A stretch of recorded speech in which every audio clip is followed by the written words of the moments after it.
bonsoir ou bonjour, je ne sais pas trop. Alors j'ai la lourde charge de terminer la journée, faire la dernière communication, donc j'espère que je ne vais pas vous endormir, mais que je vais vous réveiller pour les questions qui vont suivre.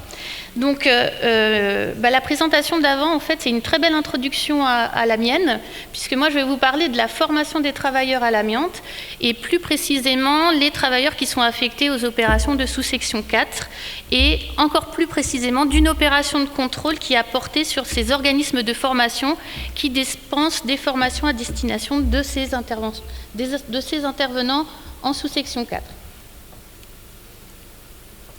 Alors, la formation, donc pour rappel,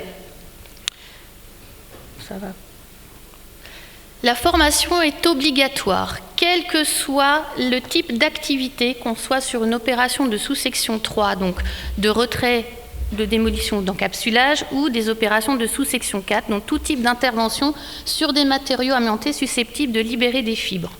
C'est une formation préalable. On ne va pas tester, savoir si le métier nous plaît, et ensuite on va dire je vais me former au métier.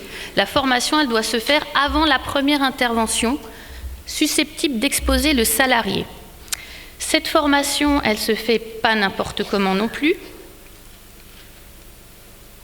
On a des modalités spécifiques, puisqu'on a un arrêté qui définit un contenu et des durées de formation. C'est un arrêté du 23 février 2012. Par contre, les organismes de formation en sous-section 4 n'ont pas d'obligation de disposer d'une certification donnée par un organisme accrédité. C'est la différence avec les opérateurs qui interviennent en sous-section 3. Le contenu, la durée, elle est différente en fonction de la catégorie du travailleur. Donc on a 3 catégories de travailleurs qui sont visées dans cet arrêté. Le personnel d'encadrement technique, c'est généralement dans ce cadre-là qu'on va retrouver les personnes qui vont rédiger les modes opératoires.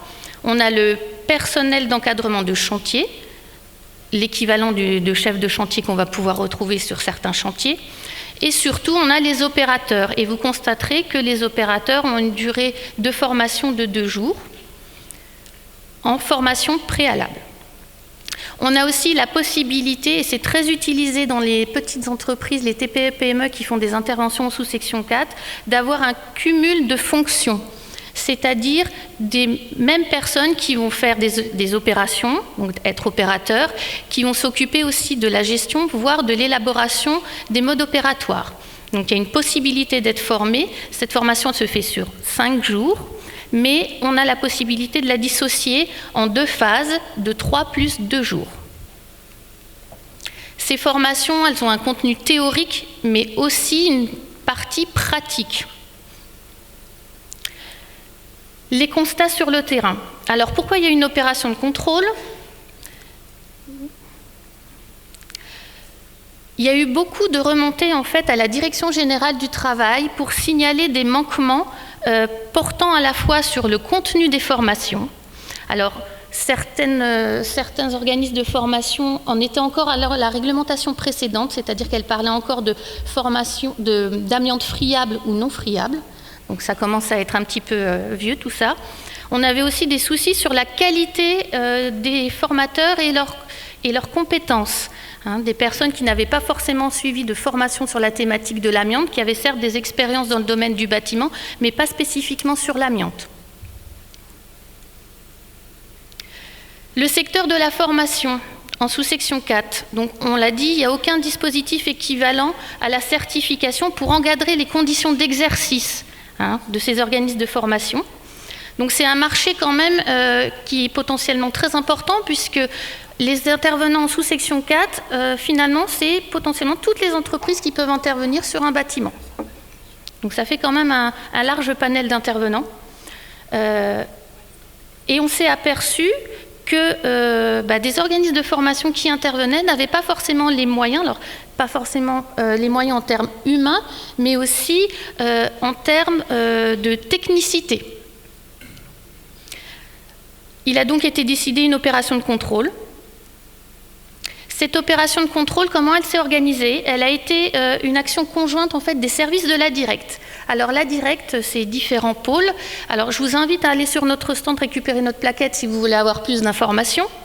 c'est le pôle travail, déjà, qui a été mobilisé au travers de son réseau de risques particuliers amiante. Donc, dans chaque région, vous avez un réseau des risques particuliers composé d'agents de l'inspection du travail et d'ingénieurs de prévention, qui sont en fait des personnes ressources sur la thématique de l'amiante dans votre région. On a aussi mobilisé le pôle 3E via le service régional de contrôle de la formation professionnelle, qui était compétent pour contrôler les organismes de formation. Et aussi le pôle C, le pôle concurrence de la Direx, qui était là en appui pour nous aider à établir potentiellement des actions de tromperie sur les formations qui étaient proposées aux entreprises du bâtiment.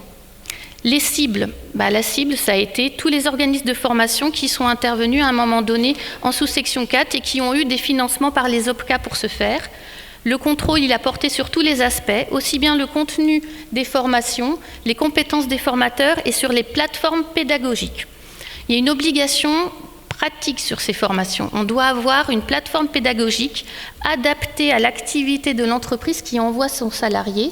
Donc, pour les couvreurs, pour les électriciens, pour ceux qui sont spécialisés dans la rénovation des sols, etc., etc. Et l'objectif, c'était de relever les infractions, de faire un peu une cartographie, un état des lieux au sein de la Bourgogne-Franche-Comté et de mettre en conformité les organismes de formation. Les principaux constats en Bourgogne-Franche-Comté, on a constaté un large recours à la sous-traitance. Donc on a souvent des organismes professionnels départementaux ou locaux qui font appel en fait à des prestataires de la formation qui eux-mêmes faisaient appel à d'autres prestataires. Donc une sous-traitance en cascade et qui a permis de relever beaucoup de non-conformités. Le contenu pédagogique était souvent limité au premier niveau d'empoussièrement. Je vous rappelle, il y a 3 niveaux d'empoussièrement, le niveau 1 de 5 à 100 fibres, le niveau 2 de 100 à 6000 fibres et le niveau 3 de 6000 à 25 000 fibres.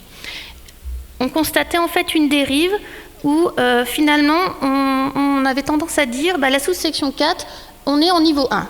Mais non, la sous-section 4, on peut avoir du niveau 2 d'exposition, voire du niveau 3. On avait aussi un mélange des publics. Vous avez vu qu'il y a 3 publics définis, les opérateurs, l'encadrement de chantier, l'encadrement technique. Et souvent, tout le monde était mélangé, mais on n'était pas pour autant dans le cumul des fonctions. Chacun avait ses fonctions particulières, mais bon, tout le monde était mis dans un pot commun. On a aussi constaté l'inexistence de plateformes pédagogiques, donc la partie pratique, quel équipement de travail, quels moyens de protection collective je peux mettre en place, comment je peux les utiliser, il n'y avait pas du tout, ou alors elle était non conforme, c'est-à-dire limitée au niveau 1, donc les masques, éventuellement des sas de décontamination ou des aspirateurs pour expliquer un petit peu comment ça fonctionne, mais ce n'était pas très cadré. La conséquence principale, c'est que tous les organismes de formation qui ont délivré des attestations de compétences dans ces conditions-là, ça ne permet pas de valider la formation, puisque le contenu n'est pas conforme, les conditions d'exercice ne sont pas réguliers. Donc en fait, l'employeur était dans l'impossibilité de justifier de son obligation de formation. Les suites des contrôles, la politique a été de mettre en place en fait un rappel de la réglementation au travers de courriers d'observation en vue d'une remise en conformité des contenus et aussi des plateformes pédagogiques, la partie pratique. Donc on a demandé aussi des mises en place de formations complémentaires. C'est-à-dire que sur toutes les parties qui n'avaient pas été traitées, les niveaux 2, les niveaux 3, en termes de contenu ou de plateforme, on a demandé à ce que les salariés refassent une formation. Toutes ces informations ont été remontées à la Direction générale du travail et l'opération de contrôle a été étendue à l'ensemble de la France. Les résultats en Bourgogne-Franche-Comté, ça a été une remise à jour et des compléments apportés au support de formation. Ça a été aussi la mise en place et la remise en conformité de ces plateformes. Et on a eu effectivement ces plans de reprise qui ont concerné donc 220 personnes, employeurs et salariés, qui ont été amenés à faire des journées de formation complémentaires. L'évolution au niveau national, cette opération, en visant les sièges des organismes de formation, elle a permis un maillage territorial puisqu'on visait aussi les établissements secondaires. On a été amené à améliorer en fait la qualité des intervenants sur le secteur de la formation et ça a abouti aussi à une réflexion sur l'évolution réglementaire pour les formations en sous-section 4. Il y a eu un cahier des charges relatif à une habilitation pour les opérations en sous-section 4, les organismes de formation qui faisaient des formations sur ce thème-là. Donc, cahier des charges émis par l'INRS et l'assurance maladie risque professionnel, qui par contre est un document de référence mais qui n'a pas vocation à être obligatoire, mais qui est là pour donner un gage de sérieux à la formation dispensée par ces organismes de formation qui ont y répondu. Les médecins du travail et la formation des salariés affectés en sous-section 4. Vous avez un rôle central, évidemment, puisque la visite médicale est préalable à la formation. La formation préalable est conditionnée à la présentation à l'organisme de formation d'une aptitude médicale au poste du travailleur. L'aptitude médicale au poste du travailleur prend en compte les spécificités au port des EPI. Et par contre, votre aptitude médicale n'a pas à préciser l'aptitude au port des EPI. À partir du moment où le poste est soumis à une notice de poste qui intègre le port des EPI, l'aptitude au poste suffit. Les salariés affectés à des postes présentant des risques particuliers donc, sont soumis à un suivi renforcé. Ils sont informés sur les risques des expositions et sensibilisés. Donc vous êtes leurs premiers interlocuteurs très sérieux sur qu'est-ce que l'amiante, les risques et comment s'en protéger.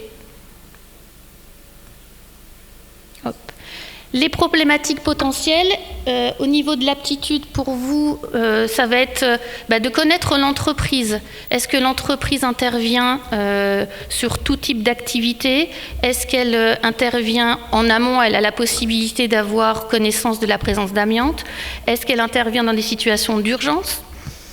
Ça va être aussi la connaissance de l'entreprise sur les matériaux sur lesquels elle intervient. La problématique principale, c'est d'amener aujourd'hui les entreprises à se poser la question de l'amiante. Est-ce que quand j'interviens sur un matériau amianté?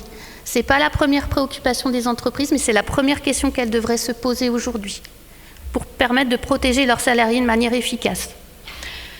Et l'amiante, ça reste une activité très technique. Donc il y a un jargon, il y a des équipements de travail spécifiques. Et heureusement qu'on a des journées comme ça, des congrès qui permettent aussi de monter en compétences et d'apporter des précisions sur ces questions-là. Hop. Voilà, je voulais vous remercier.